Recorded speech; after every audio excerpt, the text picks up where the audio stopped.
రెండేళ్ల క్రితం జరిగిన ఓ యాసిడ్ దాడి కేసులో తాజాగా కోర్టు తీర్పు వెలువరించింది. ముగ్గురు ముద్దాయిలకు జీవిత ఖైదు విధించింది. ఇక మృతురాలి కుటుంబానికి నష్టపరిహారం చెల్లించాలని కూడా కోర్టు ఆదేశించింది. ఇంతకీ ఈ కేసు ఇన్ని మలుపులు ఎందుకు తిరిగింది? తుది తీర్పు రావడానికి జాప్యం ఎందుకు జరిగింది? మీరే చూడండి.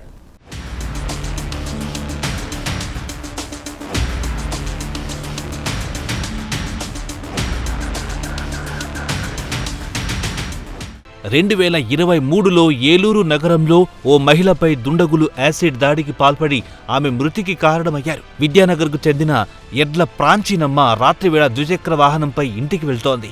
మార్గమధ్యలో ఆమెపై దుండగులు యాసిడ్ దాడి చేశారు. ఆమెతో సన్నిహితంగా మెలిగి బోడా నాగ సతీష్ పథకం ప్రకారం ఈ దారుణానికి ఒడిగట్టాడు. తనకు సహాయంగా మిగతా నిందితులను వెంట తెచ్చుకున్నాడు. దాడికి గురైన బాధితురాలు ఆసుపత్రిలో చికిత్స పొందుతూ మృతి చెందారు. ఈ కేసు అప్పట్లో సంచలనంగా మారింది.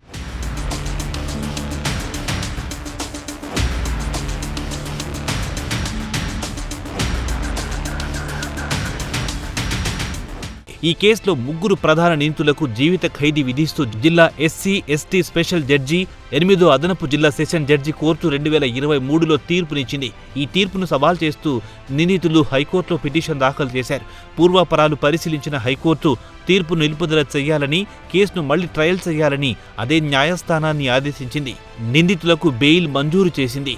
ఈ కేసును మళ్లీ జిల్లా ఎస్సీ ఎస్టీ కోర్టులో పునర్విచారణ చేపట్టారు. సాక్షుల న్యాయస్థానంలో ప్రవేశపెట్టి కట్టుదిట్టంగా వాస్తవాలు రాబట్టారు. నిందితులపై నేరం రుజువు కావడంతో ప్రధాన నిందితులు బోడా నాగ సతీష్, బెహరా మోహన్, బూడిద ఉషా కిరణ్లకు జీవిత ఖైదీ విధిస్తూ తాజాగా న్యాయమూర్తి తీర్పునిచ్చారు. ఒక్కొక్కరికి 5,000 రూపాయల జరిమానా విధించారు. మృతురాలి కుటుంబ సభ్యులకు 50,000 పరిహారంగా చెల్లించాలని న్యాయమూర్తి ఆదేశించారు. స్థానిక జిల్లా పోలీస్ కార్యాలయంలో ఎస్పీ ప్రతాప్ కిషోర్ కేసు వివరాలను వెల్లడించారు.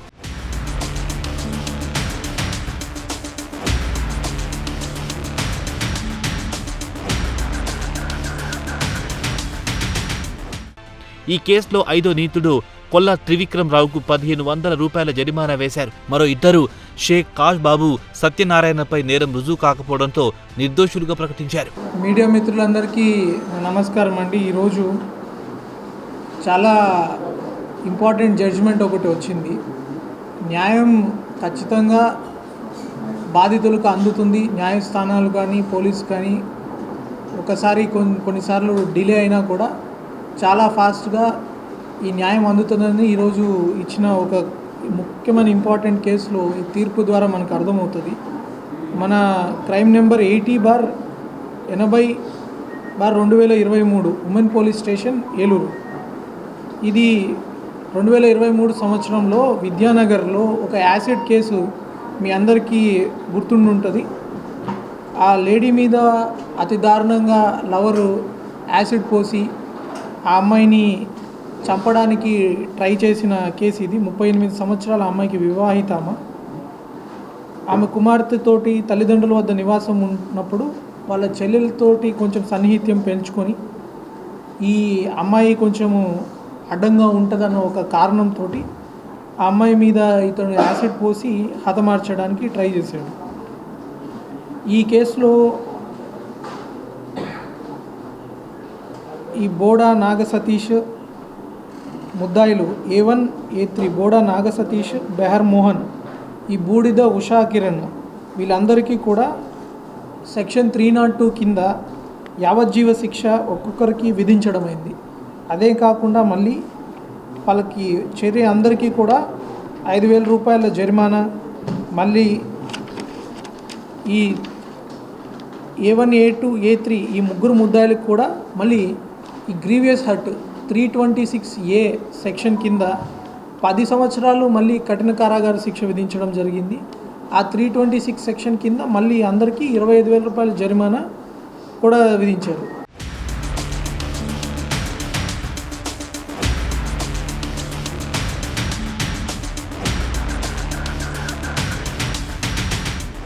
నిందితులు ఎన్ని రకాలుగా తప్పించుకోవాలని ప్రయత్నించినా చట్టం నుంచి తప్పించుకోలేరని ఎస్పీ ప్రతాప్ తెలిపారు. నిజాలను మసిపూసి మారేడుకాయ చేసే ప్రయత్నం ఫలించలేదని ఎస్పీ తెలిపారు. కోర్టు మానిటరింగ్ సిస్టమ్ను ప్రారంభించిన తర్వాత కేసులో పురోగతి పెరిగిందని, దోషులకు శిక్షలు పడుతున్నాయని జిల్లా ఎస్పీ శివప్రతాప్ కిషోర్ తెలిపారు. వీళ్ళందరికీ సహకరించిన ఇంకొక ముద్ద A5 కొల్లా త్రివిక్రమరావు, ఇతనికి పాయిజన్స్ యాక్ట్ కింద 1500 రూపాయల జరిమానా కూడా విధించారు.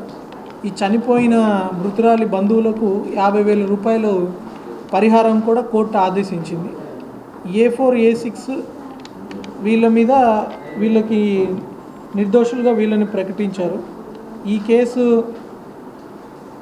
మనకి ఫస్ట్ కన్విక్షన్ వచ్చినా కూడా దాని మీద చాలా ఫాస్ట్గా ఈ కేసులో ఒక కన్విక్షన్ రావడం జరిగింది ఫస్ట్ టైంలో.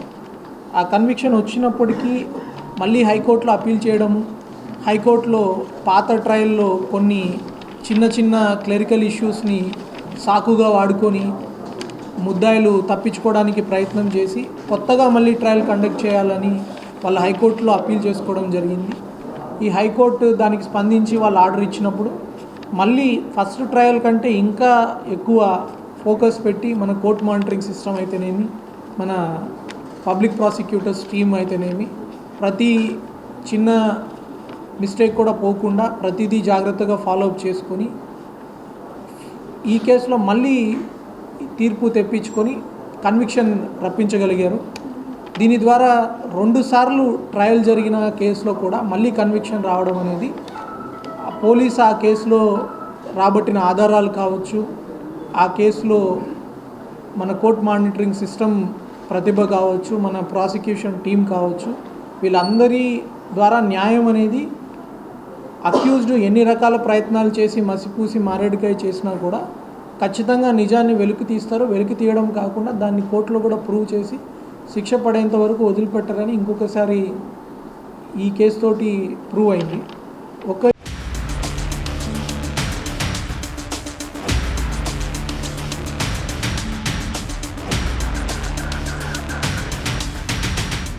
యాసిడ్ దాడి కేసులో నిందితులకు యావజ్జీవ శిక్ష పడడంతో బాధితురాలి కుటుంబ సభ్యులు సంతోషం వ్యక్తం చేస్తున్నారు. ఇటువంటి తీర్పులు చట్టంపై ప్రజలకు నమ్మకాన్ని మరింత పెంచుతాయని చెబుతున్నారు.